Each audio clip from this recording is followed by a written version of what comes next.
इस क्वेश्चन को डिस्कस करते हैं। Question is from centre of mass. एक 14 केजी का बॉडी है, इनिशियली रेस्ट पे रहता है और वो एक्सप्लोड कर देता है 3 फ्रेगमेंट में 2 केजी 2:2:3। दो इक्वल पीसेस जो हैं वो perpendicular to each other move करते हैं with 18 metre per second speed. तो वेलोसिटी बताना है हैवियर फ्रेगमेंट की कितनी होगी। देखिए क्लासिक क्वेश्चन है मोमेंटम कंजर्वेशन का। तो इनिशियल जो सिस्टम का मोमेंटम है वो फाइनल सिस्टम के मोमेंटम के बराबर होगा। इनिशियली कह सकता हूँ 14 केजी का जो ब्लॉक है उसके पास जीरो वेलोसिटी थी और फाइनली बात करें तो हमारा 2:2:3 का रेशियो है। तो 4 केजी और 6 केजी के फ्रेगमेंट्स होंगे। या 14 किलो का ब्लॉक है उसको मैं 2:2:3 में कैसे बांटूंगा। ठीक, ये रेशियो निकालना आता है ना आपको कि पहला जो रेशियो है वो आपको क्या मिलेगा।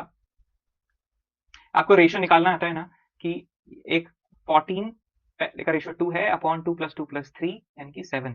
तो कितना आ गया 4 केजी आ गया। इस तरीके से कैलकुलेट कर सकते हैं। तो भाई एक 4 केजी का ब्लॉक जो है वो 18 मीटर पर सेकंड से जाता है लेट्स से आई कैप में जाता है।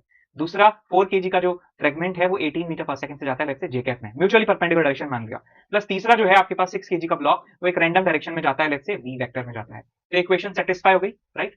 मोमेंटम कंजर्वेशन की initial momentum is equal to final momentum. अब बेटा यहाँ पे देखो, ये आप इनको साइड बाय साइड जो है इसको लिख सकते हैं कि 6 v vector is equal to 72 i cap plus 72 j cap, right, minus में। अब दो वेक्टर यदि बराबर हैं तो उनके मैग्नीट्यूड भी आपस में क्या होंगे, बराबर होंगे। तो यहाँ से 6v is equal to 72 root 2, 72 root 2। तो v का वैल्यू कितना आ जाता है आपके पास 12 रूट 2 मीटर पर second. Answer is D option. I hope this is clear. Subscribe for more.